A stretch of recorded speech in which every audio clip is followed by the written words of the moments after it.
আমি ইন্দ্রাণী শুরু করছি আজকে। এই আরজি করের ঘটনাতেই নয়, ইদানিং বহু ব্যাপারেই হীনমন্যতায় ভোগা শুরু করেছেন সাংবাদিকেরা। চূড়ান্ত হীনমন্যতা। আগে যা কিছু ঘটতো, চুরি, ডাকাতি, মন্ত্রিত্বের রদবদল থেকে শুরু করে মন্ত্রী শান্তিদের পদত্যাগ, যা কিছু হতো তার প্রায় সবটাই পরের দিন পত্রিকাতে লেখা হতো। কম বেশি একই খবর থাকতো পত্রপত্রিকাতে। মাঝে মধ্যে এ কাগজ সে কাগজ, কোনো কোনো খবর একেবারে আলাদা, সেটা তাদের এক্সক্লুসিভ। কিন্তু তারপর থেকে সংবাদ মাধ্যমে যোগ হলো টিভি, নিত্য নতুন চ্যানেল, খবরের কাগজও গুচ্ছ গুচ্ছ। খবর একই হতে শুরু করলো, আর ঠিক এই সময় একটা নতুন কায়দা শুরু হলো।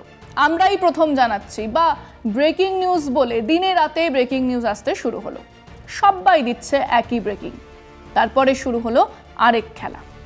এক মৃত্যুর ঘটনায় এ যদি মৃতার পরিচয় দেয়, তো সে মৃতার মামা যে আগে ফুটবল খেলতেন তা জানিয়ে দেয়। ঠিক এই সময় সমাজ মাধ্যমের বাজারে প্রবেশ। এক যুগান্তকারী ঘটনা ঘটে গেল। সংবাদ মাধ্যম তো কিনে নেওয়া যায়, বিজ্ঞাপন বন্ধ করে তাদেরকে হাতে নেওয়া যায়, ইচ্ছে মতন কন্ট্রোল করা যায়, কিন্তু এখানে কোনো আগল নেই। এবং এই সুবিধার সঙ্গে জুটল আরেক বিপদ, যা খুশি তাই আসতে শুরু করে দিল। ধর্ষিতা হয়েছেন একজন, কিন্তু এক মহিলার গলা, তিনি নাকি একজন ডাক্তার, তিনি নাকি আরেকজন যিনি নাকি তার পরিচিত, সেই তাকে বলছেন যিনি গ্রেফতার হয়েছেন তিনি নাকি আসলে দোষী নন। আসলে নাকি যিনি দোষী তাকে আড়াল করার জন্যই এই গ্রেফতার। তারপরে একজনের ছবি চলে এলো, শালাকে খুঁজে বার করো গোছের পোস্ট এলো। ঘণ্টাখানেকের মধ্যে সেই যিনি নাকি দোষী তিনি জানালেন তিনি তো ক্যাম্পাসেই রয়েছেন, তাকে নাকি জেরাও করা হয়েছে। এর পরের খবর, মহিলার গায়ে নাকি 3 জনের বীর্য পাওয়া গেছে। তাহলে তো অপরাধী 3 জন। নানান খবর, নানান তথ্য, সাংবাদিকদের মাথায় হাত। এসব কি চলছে? এই রাশি রাশি গার্বেজের ফ্যাক্ট চেক কে করবে? ততক্ষণে আসল খবরের দফারফা হয়ে যাবে। তো সেটাই আমাদের বিষয় আজকে। তদন্ত কি তাহলে ফেসবুকেই হবে? রাতের ডিউটি বিশ্রাম নিতে 4তলা সেমিনার রুমে, সেখানে ঘুমন্ত অবস্থায় ছাত্রীর ওপর চরম শারীরিক নির্যাতন, ধর্ষণ, খুন, নৃশংস অত্যাচার। শিখে নিরাপত্তা, বিচার চেয়ে ফুঁসছে সমাজ, চিকিৎসক মহল। শুক্রবার ঘটনার দিন থেকে সোমবার 72 ঘন্টারও বেশি অতিক্রান্ত। কোন পর্যায়ে রয়েছে আরজিকর কাণ্ডের তদন্ত? এই 72 ঘন্টার মধ্যে পুলিশ কি পদক্ষেপ নিয়েছে? কোথায় দাঁড়িয়ে তদন্ত? দেশ জুড়ে বাড়ছে বিক্ষোভের ঝাঁজ, বাড়ছে রাজনৈতিক চাপও। কর্মবিরতিতে একাধিক হাসপাতালের চিকিৎসকেরা, হাতে মোমবাতি, প্ল্যাকার্ড, দেশ জুড়ে মিছিল, বিক্ষোভ। এটাই slogan, justice for lady doctor. Social media জুড়ে হ্যাশট্যাগের ছড়াছড়ি। তদন্ত কি তাহলে ফেসবুকেই হবে? সমাজ মাধ্যমে অবিরাম অনর্গল যা ইচ্ছে খুশি লিখে আরো বিভ্রান্তির জন্ম দিচ্ছেন অনেকে। কি বার্তা যাচ্ছে সমাজে? কোনটা সত্যি, কোনটা মিথ্যে? কে বোঝাবে সমাজ মাধ্যমে বিপ্লবীদের?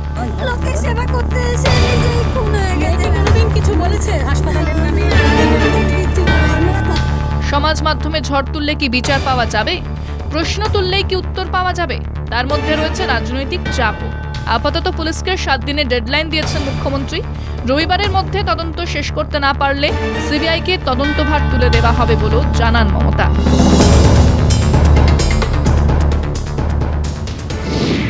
সমাজ মাধ্যমে এত ফেলুদা, এত ব্যোমকেশ, এত হুঁকোকাশিরা লুকিয়েছিলেন, তারা এখন পিলপিল করে বেরিয়ে আসছেন এবং ভাবখানা হলো আমি সব জানি। পুলিশ প্রশাসন সবটা ভুল বলে দৃষ্টি ঘোরানোর চেষ্টা করছে। আসল সত্য হলো এটা। নামটা দেখুন, 4-5 মাস আগে নির্বাচনের সময়কার পোস্টগুলো বের করুন, এনাদের পরিচয় বুঝতে পারবেন। এবং এবারে উল্টো দিকের পোস্ট মিলে গেছে, সব মিলে গেছে। পুলিশের হাতে যিনি গ্রেফতার তিনি ছাড়া আর কেউই ছিল না সেই অকুস্থলে। পুলিশ ঠিক পথে। আবার চলে যান 4-5 মাস আগের পোস্টগুলোতে, বুঝে যাবেন এরা কোন দলের সমর্থক। এই 2 যুযুধান রাজনৈতিক দলের সমর্থকদের লড়াই চলছে সংবাদ মাধ্যমে। কিন্তু মোড়কটা হলো গোয়েন্দা পরাশরের, কিরিটি রায়ের, ব্যোমকেশ বা ফেলুদার। এরই মধ্যে জুনিয়র ডাক্তারেরা কর্মবিরতির ডাক দিয়েছেন। কর্মক্ষেত্রে তারা বিপন্ন, কাজেই রোগী বা তার আত্মীয়রা বিপন্নতায় ভুগুক, ভোগাই তো উচিত। তাদের সহকর্মী মারা গেছে, তাদের হক আছেই তো স্বাস্থ্য ব্যবস্থাকে একেবারে বন্ধ করে দেওয়ার। তাতে কিছু উলুঘাগড়ার প্রাণ যাবে যাক, কিন্তু এ তো এক হেস্তন্যস্ত করার লড়াই লড়ছেন তারা। কিন্তু তারাও জানেন বিশ্বাসযোগ্যতা নেই রাজনৈতিক দলগুলোর। তারা সব দেশেই এখন বোঝা, কাজে সদ্য বাংলাদেশে বিপ্লবের পরে এদেশেও বিশেষ করে এ বঙ্গে যে অরাজনৈতিক আন্দোলনের ঝোঁক দেখা যাবে তাও তো স্বাভাবিক। তাই হয়েছে। আরজি করের অধ্যক্ষ পদত্যাগ করেছেন, সমাজ মাধ্যমে লেখা হয়েছে এবারে দেহত্যাগ কর। মানে কারোর আদত ইচ্ছে হলো ওই ভদ্রলোককেই ফাঁসিতে ঝোলানো। ইচ্ছে অমূলক নয়, ইচ্ছে তো ইচ্ছেই। সমাজ মাধ্যমেই এক একজনের 20 দফা 25 দফা প্রশ্ন। এই হত্যায় যে আরও কয়েকজন জড়িত ছিল তার অকাট্য প্রমাণ সমেত তাদের পোস্ট। পুলিশ বলছে তারাও দেখছেন, তাদের মাথাতেও আছে। সমাজ মাধ্যমের জবাব, প্রভাবশালী পুত্র জড়িত তাদের বাঁচানোর জন্য এই কারবার করছে পুলিশ, এবং এই সমস্ত কথাবার্তা হু করে ছড়াচ্ছে, যে যার মতো করে বলে যাচ্ছেন। আম আদমি তো পরমহংস নয় যে মিথ্যে থেকে ছেঁকে সত্যিটা বের করে নিয়ে আসবেন। এবং আরেক পোস্টটা দেখলাম, রাজ্যের মুখ্যমন্ত্রী পদত্যাগ করুন, তিনি কেন গদি আটকে বসে আছেন?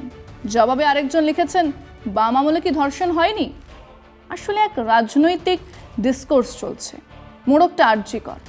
আসলে লড়াই সেই গদি, সামনে আছে একটা ধর্ষণের ঘটনা।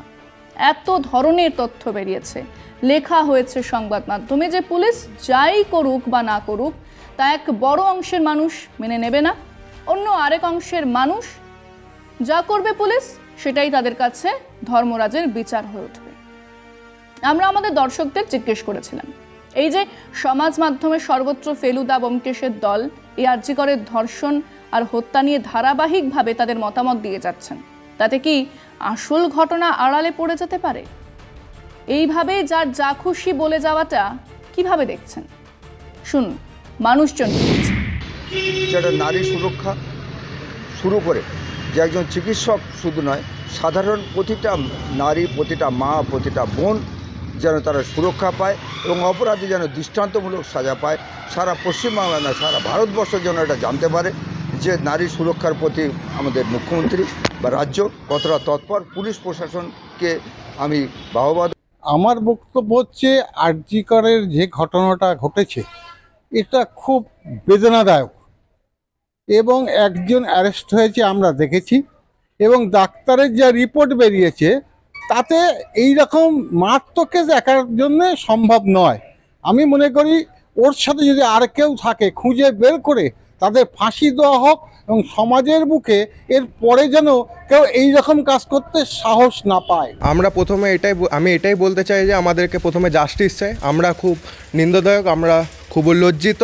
যেভাবে যে নির্যাতনা হয়েছে সেই নির্যাতনের যেন পরীক্ষিত শাস্তি পাওয়া যায়। যে আমাদের ঘরের মা বোন যেভাবে হসপিটালে যেয়ে সুরক্ষা পাচ্ছে না, থানা যেয়ে সুরক্ষা পাচ্ছে না, এই প্রকৃত দোষী মানে সাজা পাইয়ে যেন পাবলিক বিশ্বাস করতে পারে যে না, পুলিশেদের নির্যাতন সাজা দিয়েছে। যেটা ঘটেছে সেটার জন্য আমরা দোষীদের যে দোষী তার দৃষ্টান্তমূলক তার শাস্তি চাই। ঘটনাটা খুব নিন্দনীয়। এরকম নোংরা ঘটনা সভ্য সমাজে মানে বাঞ্ছনীয় নয়। তো আপনারা তাছাড়াও দেখেছেন রাজ্য পুলিশ স্বয়ং রাজ্যের মুখ্যমন্ত্রী মমতা বন্দ্যোপাধ্যায়ের নির্দেশে যেভাবে তৎপরতার সঙ্গে তদন্ত প্রক্রিয়া চালিয়ে যাচ্ছেন, এবং তাতে একজন গ্রেপ্তারও হয়েছেন, আজকেও কয়েকজনকে করা হয়েছে। তো সমাজ মাধ্যমে লেখালেখি এইগুলো আপনি আমি বা কেউ বলে বন্ধ করতে পারবো না, কারণ সমাজ মাধ্যম হচ্ছে একদিক থেকে যেমন একটা খারাপ প্রতিক্রিয়া উঠে আসে, আবার একদিক থেকে সমাজ মাধ্যম কিন্তু প্রতিবাদের জায়গা। আমার অনুরোধ পুলিশের কাছে যাতে দ্রুত এটার তদন্ত হোক, তদন্ত হয়ে দ্রুত যাতে এটার যে করেছে তার দ্রুততম শাস্তি হোক, আর এমন শাস্তি হোক যেটা আপনার পশ্চিমবঙ্গের মধ্যে একটা নজির হবে। এখন এইটা বিষয়ে এখন বিভিন্ন মিডিয়া, বিভিন্ন সোশ্যাল এটাতে বিভিন্ন স্ট্যাটাসে বিভিন্ন রকমভাবে সেটা বিভিন্ন রকম মতামত দিচ্ছে। তো সেটা ব্যক্তিগত মতামত দিতেই পারে, তবে আমাদের উচিত, সরকারও হয়তো চেষ্টা করছেন যে প্রকৃত যে ঘটনাটা যে করেছেন সে তো ধরা পড়েছে, এবং তার পিছনে কেউ ইন্ধন আছে কিনা সেটাও সরকার চেষ্টা করছে। আশা করি সেটা বেরিয়ে আসবে। বাকি হাসপাতালের কথা বাদই দিলাম, কেবল আরজি করে আউটডোরে আসে 5,500 থেকে 6,000 মানুষ, ভর্তি আছে আরও 1,200 মানুষ। এক ধর্ষণ আর হত্যার ঘটনা তাদের কাছে কোন বার্তা নিয়ে এলো? প্রশাসনের কর্তারা আগ বাড়িয়ে কথা বলে অবস্থার অবনতি ঘটিয়েছেন, তারাও চুপ করে থাকতে জানেন না। অন্যদিকে সমাজ মাধ্যমে অবিরাম অনর্গল যা ইচ্ছে খুশি লিখে আরও বিভ্রান্তির জন্ম দিচ্ছেন অনেকে। আমাদের ঘরের এক মেয়ের অসম্ভব কষ্ট যন্ত্রণার এই মৃত্যু কি আর একটু ডিগনিটি আশা করে না? কদিন একটু দেখে নিয়ে নিজেদের মতামত দিলে কি খুব বেশি ক্ষতি হয়ে যেত? ভাবুন ভাবুন, ভাবা প্র্যাকটিস করুন। আজকে পর্যন্তই। দেখতে থাকুন কলকাতা টিভি, রাত দিন 7 দিন।